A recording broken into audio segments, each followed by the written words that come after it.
What's going on, guys? Welcome to Season 1 of my NHL 23 Saskatoon Caribou Expansion Mode series. If you guys missed the last video, which I'm calling like the prequel episode where I show off the team creation as well as the draft, I'd recommend going and checking that out first. But really quick summary, you guys can see all the players I picked on screen. Now we have to get into like the 2022 redo draft. As well, guys, as always, if you wouldn't mind leaving a thumbs up on this video, it really helps me out. Also, to you guys, if you're watching this and you aren't subscribed, currently YouTube, half of you aren't, hit that sub button too. I'd really appreciate it. So I'm curious to see here like what is available. Yeah, as I kind of predicted, you got 5 medium elites. Korolev there should be going top 5. Maybe it's number 6 there because he's 5'8", and classic, you know, NHL GMs don't want a smaller player. Although NHL ETA there is 3 years. Checking gems, we have none, but a couple busts. Honestly, I like that. I wish that you didn't have to do this draft. I really hate the fact that it is a thing. I prefer to honestly just skip over it, even though it'd make your life a little bit tougher as an expansion team. I prefer it that way. Like I said, I like adding these extra prospects to the game. Luckily, looks like mostly garbage available. So aside from like those teams getting the kind of free medium leads at the top of this draft, I think, you know, it's not too bad. So we'll just send here to pick 4. Let's see. So Chicago gets an 82 medium elite, because of course they do. Arizona there, 79 to 77. And then now our pick here. So we're probably taking Gonchar, Latvian defenseman. He's NHL ready. Similar style there to Victor Hedman. Bunch of X factors. Yeah, the other guy, 3 years out, even though he was similar to Theo Fleury. 77 overall defenseman. Let's go. Quick pick, zone ability. So this looks to be our #1 defenseman of the future for right now. I'm pretty happy with him. Can't look at the Arizona guy. Yeah, Chistov there, 77, two-way forward with wheels. They also got this defenseman here, Cotton in there. 2 overall higher than our guy. And then Rod Recchi, the Blackhawks.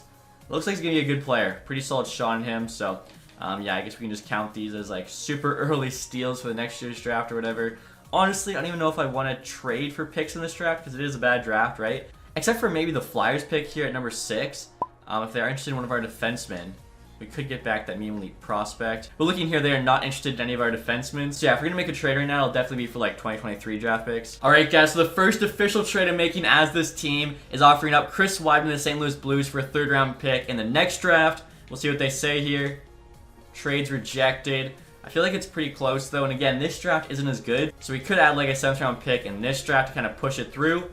And they say yes. Okay, so there we go. And as you can see here, guys, at number 6, the Philadelphia Flyers took this Korolev prospect. Has the 1T zone ability there, but again, much lower rated. So I'm going to sim the 2nd round at this point, and I'm really hoping, okay, he has not been taken yet. I noticed that Justin Koche is in this draft. I believe he's got a high top 9 potential. I could be wrong. But, oh no, low top 9, my bad. But he actually did turn out to be like a high 70, maybe even 80 in our Montreal series. So with the right development, he could actually be a decent player. Again, though, you can see this draft's a lot worse when you have a medium bottom 6 going 1st pick in the 2nd round. And actually, guys, I was thinking too, probably doesn't help in terms of like any computer-generated prospects that we had no scouting before this draft. So basically, we're going in blind. All right, guys, the next year I'm trying to get Broberg from the Edmonton Oilers. Medium top 4 potential, 20 years old there, 77. Stick him up and yoink. So who are we gonna give him? We could give him Barry, but I'd rather like, you know, try somebody new here. Maybe, I'm trying to think, Jake Muzzin, 33.85. They do like all the former Leafs players, like they've got Hyman, they've got Campbell. Muzzin's actually got a bit more value there. They do have somebody else in the block, Raphael Lavoie, 21.75, medium top 6, doesn't really have that much value. If we could get him as well, I think that's actually a pretty nice trade for us there. Maybe they would just do this. And they do, okay, so hopefully those 2 guys turn out for us, because if not, probably could have gotten like a 1st round pick from Muzzin. And now next year, guys, we're going to see the Nashville Predators want Matthias Ekholm back in exchange for Joakim Kamel. They do consider themselves a conservative buyer, so if they're trying to win now, I think, you know, Ekholm here being an 86 overall defenseman gives them a better chance than Kamel. Obviously, he would be a big part of our future. It looks like the value's pretty equal. They want Ekholm and Kamel on the block. Trades accepted. That's a nice move for us. Now, next year, guys, I'm trying to send another defenseman home. Going to see if the Boston Bruins want Brandon Carlo here in exchange for Fabian Lysell on a 3rd round pick. Right now, Lysell, 1974, medium top 6. He got elite edges, puck on a string, solid shot. I think it could turn out here. So we'll see what the Bruins say. Trades accepted. All right, so that's a nice move. There is one other team I want to make a trade with. I seen that on Tampa Bay. Isaac Howard's on the block. Now, he's a creative player, college prospect, late 1st round pick, 2022. Had the most style at the draft. So I'm curious to see just kind of how he's going to do. If we can get a trade from him here without giving up anyone crazy. I'm thinking a deal around Kevin Shattenkirk maybe. Also too guys, if you're wondering why I'm not trading any of my forwards, the reason is basically the fact that they're going to get a lot more ice time on our team than they normally would, so they're probably going to have better production, and therefore the rating's going to go up. Same with like the defensemen I'm keeping. I feel like they all, if they have decent seasons, we could move at the deadline or next year for a lot more. So a Shattenkirk trade here. I mean, I would be willing to give up like, I don't know if Tampa does this, Shattenkirk 3rd and 4th this year for Isaac Howard. Oh wow, okay, that's a great trade for us. So our next pick now, guys, isn't coming until the 5th round. As I mentioned though, like, this is a good draft to trade some guys away. Garnett here, could be a low top 6, let's see. And he is a low top 6, only 50 overall, but I mean, for the 5th round, that's not bad. Now making a 6th round pick here, guys. I think this is actually our last pick in the draft. Could take Christopoulos here. He's a Spitfire. Let me see if there's anybody else. This dude here, Goring. Now, I could probably get him if we just make another trade for a 6th rounder. Actually, guys, this is so funny. I just realized this is Christopoulos' twin brother, defenseman for North Bay Battalion. He almost got me there. So I'm going to take Goring instead. 49 medium bottom 6. Okay, not the best, but I'm really happy actually with how the draft turned out. Obviously, we got the medium elite there at the top. We got Coche's not bad. And I think we made some pretty nice trades for prospects. And so we're at the re-sign phase here, guys. Basically, I have no one to re-sign, as we should, because everyone obviously already under contract from this season. Should mention too, Brent Burns had no plans of trading away since, you know, he's our thumbnail guy, so I wanted to keep him for as long as I could. Now, speaking of, you know, new contracts, Isaac Howard here. Sometimes with creative players, they have to give a new contract off the bat, so I'll give him what he'll probably get, which is like a 3-year, $900K deal to keep that fair. Goncha that we just drafted, he'll definitely be AHL. I'm thinking our #1 defenseman there. The rest of those guys aren't worth signing. Goaltending-wise, I think Anderson, Delia will be the 2 NHL goalies, and then we'll have Gustafson, AHL starter, with somebody random I signed backing him up. And of course, Howard there signs his deal with Gonchar as well. And so we're at the free agency period here, guys. Obviously, there won't be much available, just like some guys that were maybe RFAs I hadn't signed yet, and whoever would have been a free agent anyways if we just started the season in the fall. So Nicholas Haig there, yeah, 82 overall RFA. Vadim Shipashev here. I think he made a spelling mistake. He forgot the C before the H, but that is okay when you're making this many players. Honestly, I don't mind giving him an NHL redo here with a new expansion team, as obviously Vegas Golden Knights signed him. Didn't work out. I think he played 1 game for them. The big reason I want him, honestly, is the fact that he's a center. I mentioned during the expansion draft, like, no teams exposed good centers other than Tampa Bay giving away Cirelli for whatever reason. So 87 passing. He is 35. I feel like on a 1-year deal, if he's our second-line center, can easily move him at the deadline. So we have a ton of money. I'm getting him signed here. I'm going to overpay, honestly, 2.5 to make sure we get him, because like I said, 50% retained at the deadline. Can move him for sure. Even like Victor Rask we could sign too to be like our 3rd-line center. After Cirelli, all of our centers are in the high 70s. Like, they're not great. Joe Thornton here, 79, but he is a playmaker still with 86 passing. I wouldn't even mind giving Jumbo Joe a deal there. Corlin here, 25, 79, 2A forward. He's okay, but we've honestly got a ton of guys like him. Justin Braun here. I'm not exactly sure why he's a free agent. He's currently playing for the Flyers. I'm going to guess maybe his contract got messed up by you or something. So what I'm actually going to do here, guys, this is just me being super fair. He's making $1 million right now with the Flyers on a 1-year deal. I'm going to sign him for $2 million and then trade him with the Flyers for free at 50% retained, just to kind of give them the guy that they should have. Rask as well, Joe Thornton. I'm thinking about signing both. Tons of, you know, contract spots open, and I think we could flip these guys. Rask here will offer 2.34. I can't see, you know, there being too many buyers for him. Joe Thornton, we'll do $1 million for a year. I'll take a look at goalies here. We do need an AHL backup. So you got Krutopin there. K here, 24.76, medium fringe. Might be the guy we have to go for. But sorry about potential here, you can see we've actually got 3 medium starter goalies. Kolosov, 2071. Markin 2060 is not going to develop at all. Whitehead, 1961, he could. So I'll sign the 2 younger goalies. Now, Columbus is interested in this guy. I'll give him 3 years there, 950K. Same goes for Whitehead, who's interested. Toronto. So the AI team has actually identified some decent prospect goalies, which is good to see because that's not always the case. And then our backup, though, for this year will be McKay. The other 2 will just kind of, you know, be in the system. I'll give him we'll do a 2-year there at 900K. Also, 2 guys checking all 2-way skaters here. Dominic Bach, is he non-RFA? Wow, 22.76, medium top 6. Again, our AHL team's got nobody in it. Look at all the teams interested. I actually really like that. They're going after some of the better players here. So, I'll do 3 years there at a max contract for a 2-way. Dylan James here, this is a Detroit prospect. For whatever reason, he became a free agent, so I will sign him. We'll try, again, max contract. I'm sure there'll be some other suitors as well. Nybeck, 2066, Carolina. So some guys For no reason, like, the teams just don't resign. Colangelo here, again, gonna give them all offers. Colangelo's got a ton of other teams interested, though, so I might not get them all, which is why we're gonna give them all offers and just, you know, hope for the best. And now Blichfeld here is a little bit older at 23, but still, we're an expansion team. We can get him for free. Definitely worth it. Oh, 2 years, 1.2. All right, let's just do 2. And Tony Hawka, 2160, low top 4 again. We literally don't have enough players in the HL team right now, so willing to take chances. Ethan Edwards here. He's a Devils prospect and a current Michigan Wolverine. I'm gonna give him a contract as well. Same goes for Dylan Duke here, another Michigan Wolverine. Come on. No respect. Ty Ronning here, guys. 24 high top 9. You know we gotta give him a contract. Shout out to X-Tech. And honestly, guys, I'm looking here at the high top 9 prospects. There's a lot of decent ones available. I'm thinking I'm gonna go for the youngest because they have the most time to grow, even if they are lower rated. Like Nuchev here, 1864 high top 9. His shot there's all in the 70s. Especially if we can get him that cheap. Rangers Red Wings prospect, Buchelnikov, 1865 high top 9. Again, they just have way more years to grow, so even if a guy's, 2 or 3 overall higher, they're basically 1 good season away from passing them easily.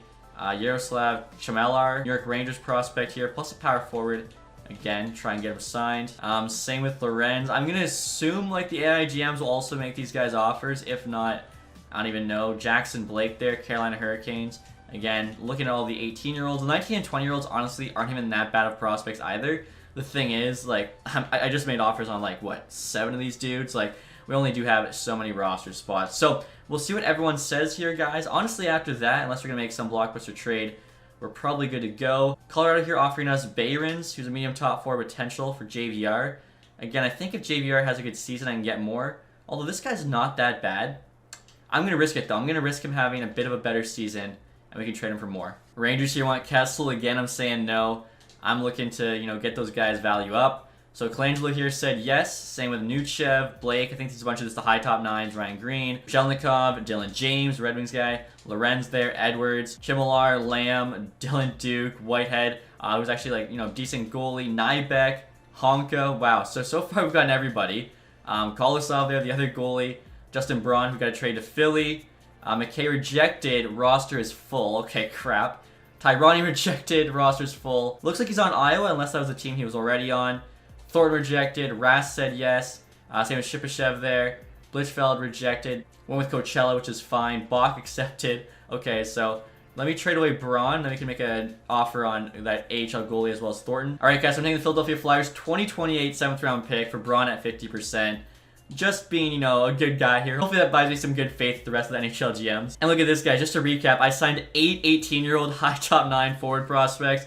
Obviously, even though they're high top 9, a lot of them will not turn out, but the fact that we have so many, you gotta think at least half of them do. And you know what, guys? I'm looking at our goalies here. Really no reason why Kolosov can't be the AHL backup. He's already a 71 there, medium starter. I think that'll just help him grow, so I'm kind of glad I didn't get that guy who was already like, what was he, 24, 25? And only like 76 overall. So I think really all we have to do now is sign Joe Thornton if he's available. Also, Ty Ronning. And look at this, guys. They just scrolled down a little bit in free agency. You got Nail Yakupov here. Pretty coolly added him back to the game. 28, 78, playmaker. Would be kind of fun just to sign him. Whether we only play him in the NHL or maybe the AHL, I think that could be really cool. You also got Alex Galchenyuk here, only a 77 now, which honestly is probably fair. He's not playing hockey this year. He had like 20 points last year with the Coyotes. If we ever got desperate, we could definitely sign him though. Alright guys, so luckily Ty Ronning is still here. I'm going to make him an offer. We'll do 3 years there, 950K. So we can definitely sign him. But we'll have to trade away somebody if I want to get Joe Thornton as well as Yakupov. So maybe because we got Rask, honestly, we don't really need Thornton. He is 43. 86 passing is decent, but it's nothing amazing. And he is currently the second highest rated free agent, so hopefully some like contending NHL team signs him to be their 4th line center. But like I said, Yakupov here I really want to sign just for fun. I think it'd be cool to see how he does. So next we're going to try to trade one of the high top 9 prospects I signed to the Red Wings for a 4th. Basically he's the lowest rated of all of them, so probably like it'll be the toughest for him to get ice time. And if he doesn't get ice time, he won't grow anyways. Red Wings say yes to that. Okay, so that makes me wonder too, because they had at least a couple prospects that they should have signed in free agency. They had roster spots. I don't know why they're not signing those guys, but it's fine. So hopefully here we get Ronning and Yakupov, and at that point we'll be good because we'll actually be at the max roster spots. Pittsburgh here wants Phil Kessel back. 2 seconds. That's actually a good offer.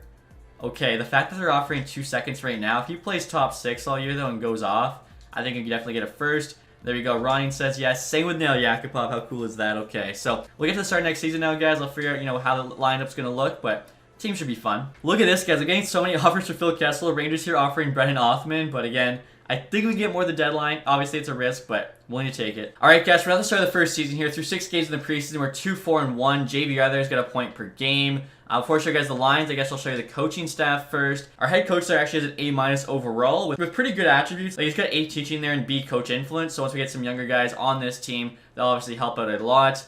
2 is scouting. I get questioned a lot, how do I scout? Because I have Fog of War turned off, I go all amateur scouts, and then I try and just like hit all the main regions there with an A+ scout. Or if he's lower than that, he's got to have a good overall. This Honanen guy, A- scout, A+ there in Allsvenskan, and honestly I'm just thinking, he's an A- overall. I should probably send him to the SHL just because there's a lot more guys there and he'll kind of just have a bigger impact. Also too, I should mention, even though the 2 Liga coaches here are below an A+, their overall is a B, which I think makes up for it. I usually put 2 scouts in each US region as well as 2 scouts in each junior league. So hopefully our scouts can, find some diamonds in the rough this year. Next year, guys, is a look at the team. Very excited to see how they play. So first line there, you got Varana, Sorelli, and Moore. Getting a +1. I feel like they should be okay. Like, not a terrible first line, not great, but for an expansion team, we really can't complain. On the second line here, you got Kessel reunited with JVR as well. They got Chibashev there as their center. Third line's Gurianov, Gregor, Milano, and then fourth line here, Balcers, Rask, and Bellows. So again, like, not terrible. Defensively, we're actually kind of stacked. Hannafin, Burns, top pair. Severson, Gerard on the second with a +3. Then we've got Bean and Barry there on the bottom pair. Even though Barry's on the bottom pair, obviously he's on all the power plays. Again, dude's offensive stats are insane. Goaltending-wise, they're not great there. Anderson starting, Delia backing him up. In terms of the power play, power play 1 I think looks really solid. Surprisingly, power play 2 actually got a +5. I'm not exactly sure how it happened, but we'll see how they do there. 4-man power play 1, you guys can see. The 4-man 2. In terms of the PK, we actually do get +5 on the first penalty kill. Probably because of all of Sorelli's X factors there, honestly. PK 2, PK 3. You guys can see the 3-mans as well. So overall, like, I think this team's actually not terrible, which I guess we do want to be terrible to get Connor Bedard, but honestly, I don't mind them being okay and getting more value for these players at the deadline. AHL-wise, this is kind of sick. First line gets a +5. Isaac Howard, Ryan Paling, Joachim Kamel. Second line there, Krasov, Brown, Lysell. You got Yakupov on the third line with Gambrel and Ronin. Then we have Duke, Lavoie, and Kachuk on the fourth line. Defensively here, Broberg, Gonchar, top pair, get a +5. They both have minor top 2 roles, so we need to have them there to make sure they grow, even though they're lower rated than Stanley Timmins, who are on the second pair. Then we got Honka, Edwards, bottom. Goaltending, Gustin, of course, is our starter. Kolosov there backing him up. So again, guys, I think, both teams here should actually be competitive at the very least. Captaincy for the NHL team, so no captain the first year. I gave Sorelli an A because I think he'll be with our team for a little bit. Same with Gerard. I also gave Burns there an A. I know in the thumbnail he doesn't have one, so we'll say that was just, at the draft day before we put that A on his chest. Next year, guys, I will show you the ratings for this team before we get started with the sim. I'm actually kind of curious what they're going to be. I mean, come on. Those jerseys there look pretty sick. We've got 88 offense, 91 defense, 79 goaltending. Honestly, higher offense than I expect. If you guys missed the last episode, again, I'll give you a quick look there at the jerseys, the away, and the alternate. So I'm very curious to see, guys, how this team does. Let's find out. Just got a pretty big shout out here, guys, from the Red Wings. Andrew Kopp and Husso, along with a fourth, for Severson, Barry, and a third. Obviously, I'm going to say no here, because I think we can get more for our guys, but interesting offer for sure. Alright, guys, look at this. We're at the end of December now with a 19-15-4 record. We're actually positive. We're in a wild card spot. Are you kidding me? I mean, we're actually tied with the Predators there for third spot in the division. Like, come on. How are, like, the Blues, Wild, Jets all below us? That is crazy to me. We'll take a look here. Jacob Vrans, our leading scorer, only got 26 points right now in 38 games, but we didn't really expect our team to be high scoring. AHL-wise, Isaac Howard there, about a point per game. Love seeing that. AHL team I thought would be doing better, but currently they're kind of in the hunt, not, like, locked in the playoffs or anything. So, interesting. I mean, if at the deadline we're in the same spot, I think I still sell, but if we're, like, clearly in a playoff spot, I might have to give the team a chance. Alright, guys, and so now we're at the deadline here with a record of 32-26-4. Third place in the division. I don't get it. I really don't think we're that good of a team. Trevor Moore's our leading scorer there with 51 points. Interesting. So we're tied with the Predators there, but they also are in a wildcard spot. The Blues are 1 point back. The Kraken there also have 68, so if we do sell, I think we could easily fall out of it. The thing is, can we fall enough to have, like, a real shot at Bedard? I'm not so sure. Isaac Howard there in the AHL, 54 points. AHL team, they're 3 points back there of a playoff spot. So, this puts us in such a tough spot. Like, I traded away some defensemen. Our goaltending is not great at all. I guess we're like a conservative seller if we had to like, you know, pick a thing for our team here. Wow. Detroit has Dylan Larkin on the block. I mean, I would love Larkin, but I'm not going to give up, you know, futures to get him yet. Petrangelo, Pavelski, Ellis, Bertuzzi there, Perron, I should have been selling. Andrew Kopp, Marchessault, Lindell, Dumbo, okay. I can't believe Larkin on the block there. That kind of hurts me to see. I want to... Next year, guys, want to check what are Anderson's stats. Gontra there's already a 79. Come up to a 77. How good's our goaltending right now? He's got above a 900. Now, Simmons scoring is set to medium, but the shot frequency is at high. Goals against 3.17. So we're letting in like over 3 goals a game. Wow, Delia's stats there are kind of nuts for 78 backup, 0.95, 2.67. I'm really like perplexed by how this team is doing so well, to be honest. I feel like we still gotta trade away anyone that's got like 1 year left. I should mention too, guys, I didn't like re-sign anybody before the season started. Reason being, there was so many guys asking for like a lot of money that I didn't think deserved it at all. Like for instance, Krasov wanted $2 million. He's currently in the AHL. There was guys that are like on the third, fourth line that wanted, you know, multi-million-dollar deals. It didn't make sense to me, so I felt like I would just let them play out and, you know, see where it went. As well, too, I figured it'd be easier at the deadline if they didn't have extensions. That way, don't have to worry about, you know, team's cap situation next year. Speaking of which, you can see Australia got extended by Tampa there, 6.25 for 8. Kind of forgot about that. But look at this, guys. I was just looking at Tyson Barrie. 1 goal on the year, but 31 assists. That's funny. And look at this, guys. LA Kings want Trevor Moore back for a second-round pick, Cal Peterson. I don't really want Peterson's contract, so gotta say no. Alright, guys, so next year I'm trying to trade Damon Severson, who's on an expiring contract with Nybeck to the Columbus Blue Jackets for a first-round pick. Basically, I'm trying to get 2 firsts. That way, if we do make the playoffs, we can hopefully combine them to at least get a top 5 pick, if not Connor Bedard. They like Severson. Their first is on the block, but the value's on our side. We'll see what they say here. Trades rejected. I kind of figured that. We'll probably have to throw in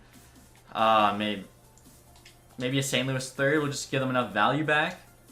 Okay, there we go. I actually like that trade a lot. Alright, guys, so real quick here, trying to trade Phil Kessel to Pittsburgh Penguins. He won back-to-back cups there. Maybe he can go win a third. Also had a third-round pick there. There's just a player there for the roster spot. Would I be willing to move up a second here? Let's try 3 and 4. We're running out of time here. Oh my god. Trade accepted at 11:59. That was the most last-second trade ever made. Wow, just in time there to get another first-round pick. So we now have 3 firsts to work with, which is really nice. I didn't move JVR as it was really tough to do, as trading him would actually put us below the salary cap minimum. So I had to find a team, I guess, with like a really bad contract that was expiring this year, which surprisingly is actually not a lot of. Most of them are kind of longer-term deals. So after that, Joe Pavelski going to the Avalanche. That is a huge trade for Colorado. Kara there to the Lightning. Merrill to the Rangers. Our trade, of course, Severson for a first. Glenn Denning to the Islanders. Suzuki there to the Kraken. Matt Dumba to the Senators. Interesting. John Beecher to the Flyers. Benning there to the Avalanche. That's not Matt Benning, though. That's Florida's prospect. Bukestad to the Preds. Zuccarello to the Hurricanes. Wow, so Weller just signed. They get Ponomarev back. Let's see. Mayfield to the Canucks. Hartman there to the Rangers. Again, the Wild selling. Anything else interesting? Samarkov, I guess, to the Blackhawks. All right, so who knows how this team's going to do after trading away Severson and Kessel. I could definitely see them somehow making the playoffs. All right, guys, so after the trade deadline, here's an updated look at the team. We still got Varana, Cirelli, Moore on that first line. Second line's now Gurianov, Shipachyov, and JVR. Third line here, you got Balcers, Gregor, Milano, and fourth line's Krasov, Rask, and Bellows. Defensively there, top pair's the same. Barry's on the second now with Gerard. Stanley got called up to the NHL team, playing with Bean. Obviously, no change to the goalies. If you guys want to see power play 1 here, it's actually getting a +5 now. So again, who knows if this team's going to make the playoffs or not. It's honestly just so hard to say. That's why I just picked up as many first-round picks as I could. AHL-wise, that first line at the +5 hasn't changed. Ty Ronnie there's on the second line now, though, instead of Krasov. Yakupov still on the third there. Defensively, we still got that same top pair getting the +5. So hopefully, you know, AHL team can go on a bit of a run. NHL team, I'd like them to either make the playoffs or lose every game from here on out. I'm sure it'll be somewhere in the middle, though. All right, guys, we're at the end of the season now with a 40-37-5 record. I would say our worst fears became realized. And our worst fears have been realized. We did not make the playoffs, nor did we finish last in the league, so we're literally in no man's land there with 85 points. We were literally 1 win outside of a playoff spot there behind the Kings, which is pretty crazy. Like, if we don't trade away Severson and Phil Kessel, we probably get in. At least now we should still have a chance at Connor Bedard. As long as we're no better than 10th last, we'll have to check here in the standings. Trevor Moore there finished with 62 and 82. AHL-wise, they also missed, and they actually tied the Marlies there, but the Marlies had the tiebreaker. That sucks. That sucks. So AHL team just barely misses. Howard there though had a solid year, 68 points, 82 games. So hopefully he'll grow in rating. Take a look at the rest of the guys' stats here. So behind Maury at Sorelli at 58. Gerard there 57 as a D-man. He'll probably actually grow a bit in rating. Shibashev 54 is not bad for a free agent signing. Veranda 53, JVR 51. So 6 guys there at 50 plus points. I just realized too, Shibashev was on a 1 year. So maybe we can trade him at the draft. If not, probably should have traded him at the deadline, honestly. Forgot to give him a 1 year. Barry there just under 50. Gurianov 39 is not bad. Burns 33. I mean, yeah, like really production-wise, can't complain. Goalies here, Henderson, .904 and a 3.14 goals against. Negative record. And yet, you know, we're 1 win outside of a playoff spot. Definitely his stats there were just ridiculous. I just don't understand how he did so well. AHL here, Gustafson, 500 record, 909, 2.7. Not terrible. He's now at 79. Rest of the AHL guys, Painling 56. I could see him go up to 80. Kamel 54, luckily only 18. He's already at 77. Gambrel there, okay. Yakubov 43 points there in the A. Gontra at 40. He could make the NHL team next year. He's already at 79. Lysell 32. I'd like a bit better than that from a 74 that was playing. Was he first line? No, second line, but still. I thought he would do better. Now take a look at the entire league here, guys. McDavid put up 105 points, finished first in scoring. Love seeing that. Matthews 101, same with Aho. Scheifele 100, Drysdale 99, Connor, Panarin, Kucherov, and Kane. It looks like Kyle Connor, yes, wins the Richard Sherrod Trophy. That is very cool to see, honestly. Defensive scoring here, Adam Fox first there with 87 points. Now take a look at goalie stats. Saros there, the most wins. Best save percentage before he started was Demko, the .925. So you can see, yeah, a lot better save percentages here with the scoring set to medium and shot frequency set to high. And then lowest goals against there, also Demko, so he's probably winning the Vezina. Rookie skaters, we didn't have any, but Mason McTavish there, 61 points, -2. Johnson there, and +3 is the closest, best plus-minus. So yeah, you got to think it'd be McTavish winning the Calder. And now take a look at the entire league here, guys. The Canucks actually win the President's Trophy. Clearly, this is a, you know, simulation, not representative of real life. 5 teams there with 100 plus points. Let's see. Pittsburgh there, 16th in the league, still missed. Red Wings and Winnipeg both considered above us. We're at 20. Okay, that sucks. So the highest we can jump then would be the 3rd pick, I believe. We'll have to go down to the bottom. I'll count backwards, but I'm pretty sure Arizona there, as you expect, finishes last place with 69. Actually, guys, we finished 14th last in the NHL, so best case scenario, we picked 4th overall in the draft. Luckily, we did trade for a couple first-round picks, and I'm honestly having short-term memory loss whose first-rounders we have. Hopefully, one of those 2 first-rounders could somehow win the lottery. Goals for there, the Maple Leafs were first. Last there was the Arizona Coyotes. We were actually somewhere in the middle. Goals against the Vancouver Canucks had the best one, and Senators had the worst. We're not shown on either page, so again, somewhere in the middle. I didn't want this team to be so mediocre, though. Like, I was hoping, again, we could, you know, tank for Bedard. But I guess it's tough to tank while still getting valuable players from the expansion draft. And at the same time, too, like, if you trade away everybody, it's really hard to still be above the salary cap minimum. So maybe I should have taken some bad contracts to kind of help out with that while completely tanking still. Luckily, though, like, I guess we're just further along in our rebuild. We're already a competitive team, opposed to being, you know, super far away. And check this out, guys. The playoffs are now complete. Your Stanley Cup champions are the Edmonton Oilers. Calder Cup champions there, the Wilkes-Barre Scranton Penguins. Okay, so I'm waiting to see the lottery results here. Come on. San Jose picking first there, jumping up from 6. Chicago jumps from 8 to 2. We have our 14th pick. 17th pick via Pittsburgh. Okay, that was the one team. So they missed the playoffs. They got screwed. And then I guess our 3rd first-round pick is not a lottery pick. So, yeah, not where I wanted to be picking. I really wanted Connor Bedard.